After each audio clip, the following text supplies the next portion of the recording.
Bismillahirrahmanirrahim. Assalamualaikum warahmatullahi wabarakatuh. Alhamdulillahirabbil alamin. Allahumma shalli ala sayyidina Muhammad wa ala ali sayyidina Muhammad. Rabbi shrah li sadri wa yassir li amri wahlul 'uqdatam min lisani yafqahu qawli.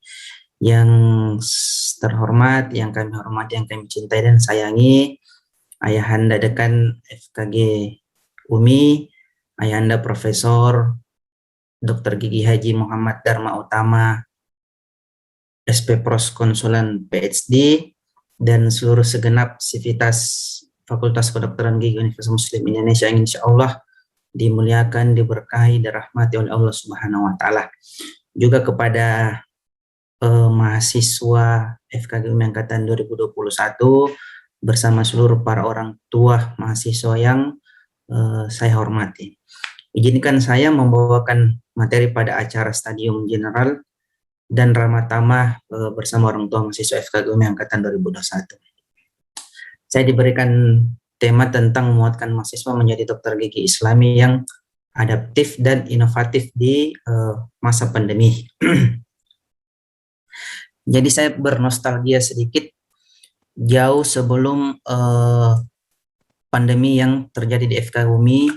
FKG UMI itu kita melakukan segala aktivitas baik itu perkuliahan, PBL, CSL maupun praktikum itu secara offline, dan kurang lebih suasananya seperti ini ya di ruang CSL.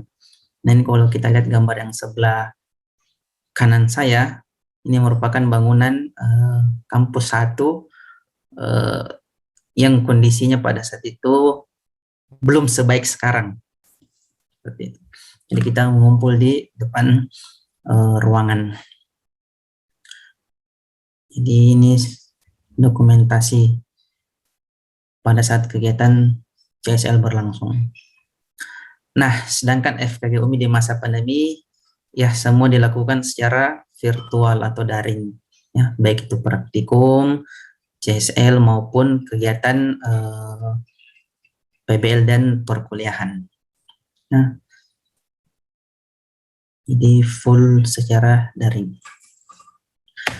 Nah, bagaimana sih sebenarnya adaptasi pada saat pandemi ini? Tentu kita semua tidak pernah membayangkan sebelumnya akan terjadi sebuah wabah yang berdampak pada setiap sisi kehidupan kita, di mana setiap kegiatan, apakah itu interaksi sosial, kegiatan apapun itu, sebagian besar dilakukan secara virtual. Dan pandemi telah memunculkan kebiasaan-kebiasaan baru yang melompati apa yang biasanya kita lakukan. Dan inilah sebenarnya momentum kita untuk beradaptasi dengan cara hidup baru sehingga dapat melewati pandemi yang telah menyebar secara global.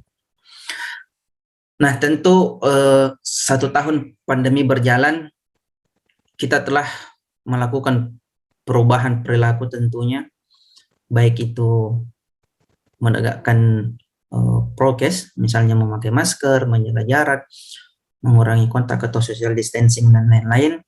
Juga pada proses belajar dan bekerja atau belajar mengajar yang dilakukan di rumah, di tempat kita masing-masing, sehingga interaksi yang dilakukan itu melalui Zoom dan virtual. Nah, bagaimana sih sebenarnya kemampuan beradaptasi di masa pandemi ini? Saya mencoba mengambil 4 poin, yaitu adalah berpikir kritis, dan pemecahan masalah. Jadi di masa pandemi ini kita dituntut untuk mampu memahami masalah yang ada saat ini, yang sedang dialami, dan memunculkan perspektif baru dengan kemampuan yang mengkoneksikan satu informasi dengan informasi lainnya, dan menemukan solusi yang tepat kira-kira untuk memulai setiap kegiatan yang dilaksanakan secara virtual. Dan kita dituntut untuk memilih informasi yang ada, terutama di era digital saat ini ya. Nah, kemudian kita juga dituntut untuk mampu beradaptasi dalam hal kreativitas dan inovasi ya. Jadi di kehidupan pandemi seperti ini, kita dituntut untuk mampu mengembangkan gagasan baru, bersikap responsif, dan menerima secara terbuka terhadap perspektif yang baru dan berbeda karena adanya pandemi ini. Tentu cara-cara lama yang sudah tidak relevan lagi untuk kita pertahankan, karena itu kita dituntut untuk mewujudkan ide-ide baru dan inovasi baru. Seperti itu. Dan yang ketiga adalah kolaborasi. Ini hal yang sangat penting di beberapa tahun terakhir ini, baik itu sebelum pandemi maupun pada saat pandemi ini, kita dituntut untuk bersinergi, ya, bukan lagi untuk bersaing atau dianggap saingan seperti itu, tapi bagaimana kita mampu bersinergi, bekerja sama secara produktif dengan pihak lain, apakah sesama kita teman angkatan, kita ke kakak kelas, atau kita ke adik kelas, atau kita sesama dosen mahasiswa dan dosen, sivitas akademika, dosen mahasiswa dan semua yang ada di lingkup FKG dan universitas tentunya. Di mana di kolaborasi ini kita diharapkan mampu bertanggung jawab dan berperan, menghormati perspektif yang berbeda, serta menempatkan empati di saat melewati masa-masa sulit yang penuh tantangan ini. Dan kolaborasi ini akan memunculkan lebih banyak kelebihan yang dapat kita aktualisasikan sehingga memunculkan keunggulan yang kompetitif. Bukan saatnya lagi kita, tadi seperti saya katakan, saling mengalahkan atau menaklukkan, namun saatnya kita bekerja sama, kolaborasi, sinergi guna meraih tujuan bersama. Dan yang terakhir yaitu adalah komunikasi. Nah, ini sangat kadang hal kecil yang sering kita abaikan tapi akan berdampak besar pada masalah-masalah yang kita hadapi. Jadi komunikasi ini kita dituntut untuk mampu mengkomunikasikan informasi-informasi yang ada agar pesan yang dapat kita terima dan dimengerti oleh orang lain. Dan di masa pandemi, komunikasi kita banyak dilakukan secara virtual dan tanpa komunikasi secara langsung.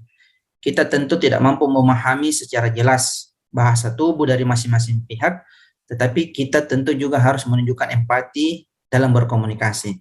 Karena itu, dalam komunikasi di saat-saat sekarang ini harus jelas, transparan, dan rinci sehingga dapat disampaikan dengan baik tanpa ada salah paham di antara para komunikasi atau orang yang satu dengan orang yang lainnya. Nah, sebenarnya pimpinan kita di universitas, dalam hal ini ketua pembina, telah mengingatkan para penerus UMI, bahkan kita sebagai mahasiswa bisa mengaplikasikan ini di dalam sebuah buku yang ditulis oleh tim penyusun Yayasan Badan Wakaf UMI untuk almarhum Prof. Dr. Abdurrahman Basalamah, di pengantar yang disampaikan oleh Prof. Dr. Haji Mansur Ramli, di mana Prof. Mansur Ramli mengatakan bahwa tantangan zaman berbeda-beda. Mungkin di era ke depan kita akan menghadapi persoalan dan tantangan yang sangat berbeda dengan apa yang dihadapi pada era kepemimpinan almarhum Prof. Dr. Haji Abdurrahman Basalamah. Sehingga sekalipun almarhum telah meletakkan fondasi yang kuat, kita sebagai pewarisnya atau para pewarisnya, apakah itu pimpinan universitas, fakultas, prodi, atau bahkan kita sekalipun mahasiswa, itu bisa mengembangkan sebuah inovasi dan kreativitas yang relevan dengan tuntutan dan tantangan pada zamannya. Ungkap Prof. Dr. Haji Mansur Ramli SMSI. Jadi buku ini ditulis kurang lebih beberapa tahun lalu, jauh sebelum pandemi itu datang, yang telah mengingatkan kepada kita semua, termasuk mahasiswa, ya, saya sampaikan mahasiswa untuk senantiasa mengembangkan inovasi dan kreativitas yang relevan. Nah, ini saya kutip di buku ini, ya, buku Melempangkan Jalan Pengabdian, di pengantar yang diberikan oleh Prof. Mansur Ramli. Nah, terus bagaimana sih supaya mahasiswa FKG UMI itu bisa mengkreasikan atau bisa menggali kreativitas dan inovasi? Tentu di FKG UMI ada sebuah wadah kemahasiswaan yang dalam hal ini bernama KBM FKG UMI, yang kepanjangannya adalah Keluarga Besar Mahasiswa Fakultas Kedokteran Gigi Universitas Muslim Indonesia. Nah, KBMFKG UMI ini berdiri atas berkat rahmat Allah yang Maha Kuasa yang didasari oleh perlunya keikutsertaan mahasiswa Fakultas Kedokteran Gigi Universitas Muslim Indonesia untuk mendermakan dirinya kepada bangsa dan negara. Dan perlunya suatu wadah sebagai perwujudan rasa kebersamaan di antara para mahasiswa. Maka dengan ini KBMFKG UMI adalah satu-satunya wadah yang mempersatukan seluruh mahasiswa Fakultas Kedokteran Gigi di Universitas Muslim Indonesia. Keluarga besar mahasiswa Fakultas Kedokteran Gigi Universitas Muslim Indonesia ini merupakan suatu organisasi yang dinamis, terarah, dan memiliki kepekaan sosial yang tinggi, serta berusaha meningkatkan pengetahuan mahasiswa Fakultas Kedokteran Gigi sebagai insan akademis yang berintelektual dan bernafaskan pengabdian untuk meningkatkan derajat kesehatan masyarakat, khususnya kesehatan gigi dan mulut masyarakat guna menunjang pembangunan nasional. Nah, berdasarkan Pancasila dan Undang-Undang Dasar, serta didorong oleh keinginan luhur untuk meningkatkan peran serta mahasiswa dalam penyelenggaraan kesehatan masyarakat, maka dibentuklah organisasi yang berfungsi sebagai sarana pertukaran informasi, pengembangan pola pikir, daya nalar, dan kreativitas mahasiswa yang diharapkan dapat bermanfaat bagi bangsa, agama, bangsa, maupun negara. Karena di dalam hadis Rasulullah SAW bersabda, khairun nas anfa'uhum linnas. Sebaik-baik manusia adalah yang paling bermanfaat bagi manusia. Hadis riwayat Ahmad At-Tabrani. Nah, di KBMFKG juga mungkin kita masih bertanya, baik yang sudah lama di FKG UMI mungkin, kadang juga teman-teman misalnya, apa sih sebenarnya tujuan KBMFKG UMI? Jadi KBMFKG UMI ini memiliki tujuan terbinanya mahasiswa kedokteran gigi sebagai insan akademis yang memiliki keterampilan unggul dalam bidang kedokteran gigi dengan berilmu amalia, beramal ilmiah, dan berakhlakul karim. Tentu ini semua dituangkan dalam sebuah program kerja yang dilakukan oleh teman-teman di pengurus BEM dalam hal ini, untuk bagaimana kemudian menjadi wadah yang dapat mengembangkan kreativitas mahasiswa. Tentu juga menjadi tantangan karena di era pandemi ini tentu yang seperti saya katakan di awal itu banyak tantangan-tantangan yang, tapi saya yakin dan percaya insya Allah teman-teman mahasiswa baik yang menjadi pengurus maupun yang akan menjadi pengurus, bahkan mahasiswa baru, akan mampu menghadapi tantangan-tantangan tersebut melalui sebuah proses-proses yang akan dijalaninya nanti ke depan. Dan ini bersinergi atau sama dengan visi oleh universitas kita sendiri, yaitu melahirkan manusia berilmu amalia, beramal ilmiah, berakhlakul karimah, dan berdaya saing tinggi. Tentu saya ingin mengatakan bahwa tidak salah kita masuk di Universitas Muslim Indonesia karena banyak hal yang kita pelajari, apalagi kalau kita betul-betul niat dan serius untuk menggali hal-hal yang lebih dalam daripada keilmuan yang ada di dunia ini. Tentu ini sebagai bekal sebenarnya baik kita ada di dunia maupun ada di akhirat kelak. Karena saya pun pengalaman saya selama kuliah di UMI itu yang lebih sangat terkesan yang ada dalam pada diri saya adalah ketika saya berada di Pada Lampe mengikuti pencerahan kalbu kurang lebih 30 hari. Tentu amalan-amalan atau amalia ibadah yang ada di sana itu sungguh sangat luar biasa yang memberikan pengaruh kepada kita untuk kemudian melengkapi proses-proses yang ada di fakultas yang secara keilmuan dunia itu bisa bermanfaat buat kita, kemudian disandingkan atau dilengkapi, disempurnakan dengan ibadah-ibadah atau amalan-amalan yang kita dapatkan di program pencerahan kalbu di pesantren Pada Lampe. Jadi insya Allah dengan niat yang baik, niat yang tulus, karena mengharap ridha Allah Subhanahu Wa Taala, insya Allah saya yakin dan percaya setiap generasi yang ada di Universitas Muslim Indonesia, khususnya di FKG UMI, akan berhasil di dunia maupun di akhirat. Di dunia mau berada di daerah, berada di kota, dimanapun, insya Allah akan memberikan manfaat yang sangat besar dan pengaruh yang sangat besar untuk bangsa dan negara. Nah, saya mengutip juga di halaman 9 dari buku ini apa yang menjadi kebiasaan atau apa yang sering disosialisasikan oleh almarhum Prof. Abdurrahman Basalam. Beliau di awal kepemimpinannya sebagai ketua yayasan selalu mensosialisasikan makna kata wakaf yang melekat pada nama yayasan.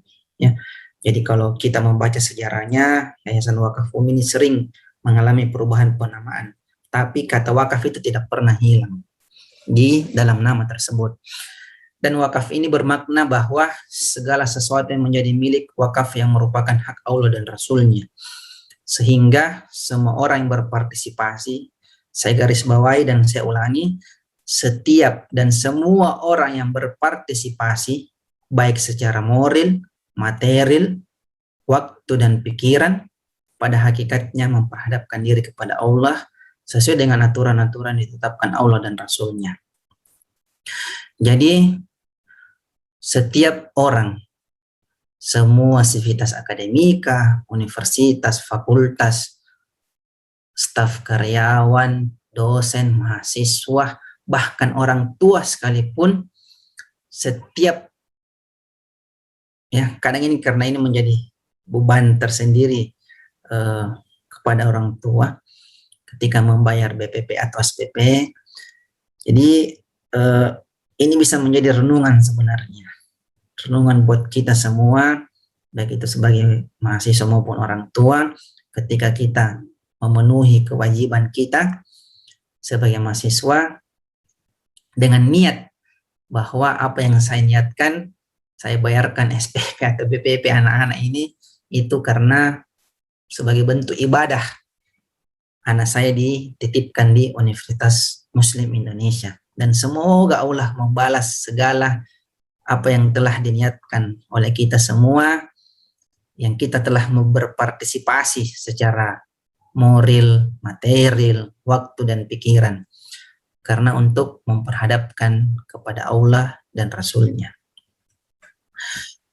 Nah, mungkin ini juga ada kalau kita buka di website UMI, kita bisa membaca profil dan sejarah Yayasan Wakaf UMI secara lengkap. Dan ini juga saya ingin memberitahukan kepada seluruh adik-adik mahasiswa baru angkatan 2021 dan kepada orang tua bahwa kita sebagai perguruan tinggi swasta terbesar di Indonesia Timur juga tentu memiliki kesempatan yang besar untuk melanjutkan sebuah pendidikan, baik itu pendidikan tingkat magister maupun program studi dokter gigi spesialis di universitas negeri. Itu kita memiliki peluang dan kesempatan yang besar untuk melanjutkan ketika teman-teman dan adik telah selesai di profesi dokter gigi di UMI kelak. Jadi jangan berkecil hati karena berada di universitas swasta. Tentu ini tagline yang sudah basi sebenarnya menurut saya, dan sudah beberapa alumni yang membuktikan bahwa kita bisa melanjutkan pendidikan program studi spesialis ke universitas negeri yang terkenal di Indonesia, ya. Dan alhamdulillah saya sebagai salah satu alumni yang diberikan rezeki kesempatan oleh Allah Subhanahu wa taala untuk melanjutkan pendidikan dokter gigi spesialis di Universitas Pajajaran di Bandung. Alhamdulillah saya selesai 2019 profesinya, di akhir tahun saya diwisuda bulan 12, dan alhamdulillah di awal tahun kira-kira bulan-bulan Mei saya mendaftar di Unpad dan alhamdulillah diterima, dan sekarang telah masuk pada semester 3, ya. Ini sangat kesyukuran yang sangat besar yang saya rasakan. Tentu ini semua berkat atas kuasa Allah Subhanahu wa taala, dorongan doa orang tua, dan tentu ilmu yang telah diberikan oleh guru-guru saya yang tercinta, yang tersayang yang telah memberikan pengalaman, sharing ilmunya. Kurang lebih 7 tahun saya berada di FKG UMI dengan sukacita yang sangat banyak yang saya tidak bisa ceritakan secara detail yang satu persatu. Saya selalu mendoakan guru-guru saya, seluruh staf karyawan dan sivitas, semoga Allah senantiasa memberikan keberkahan, rahmatnya, hidayahnya, taufiknya, nikmat iman, nikmat kesehatan, nikmat kesempatan untuk senantiasa menjalankan proses belajar mengajar di Fakultas Kedokteran Gigi Universitas Muslim Indonesia. Dan insya Allah semoga Allah senantiasa mempertemukan kita kelak di akhiratnya dengan kegiatan-kegiatan yang kita lakukan di FKG UMI. Nah, ini dokumentasi adik-adik pada saat mahasiswa baru yang telah bertugas di hampir memenuhi seluruh Indonesia Timur ya. Saya bisa katakan demikian. Nah, ini teman atau adik angkatan 1 tahun di bawah saya yang bertugas di Kalimantan. Nah, ini namanya Muhammad Hidayatullah, Dokter Gigi ya, dalam melanjutkan pendidikannya di Unhas, mengambil program studi bedah mulut dan maksilofasial. Ini kakak Aksan, namanya Dokter Gigi Aksan. Dia juga melanjutkan pendidikannya di Universitas Hasanuddin, mengambil program studi prostodonsia. Sedangkan ini Dokter Gigi Ranayuda, sekarang sedang pendidikan di Akademi Militer, mengambil jenjang perwira TNI, dan kabarnya sekarang sedang tugas di Jogja untuk percepatan program vaksinasi yang dilakukan oleh pemerintah Indonesia. Ini kakak Dr. Gigi Fitriani Adama. Beliau juga menyelesaikan pendidikannya di Universitas Hasanuddin dengan program studi prostodonsia. Alhamdulillah, ini ketua angkatan 2014, juga di Unhas, mengambil juga program studi prostodonsia.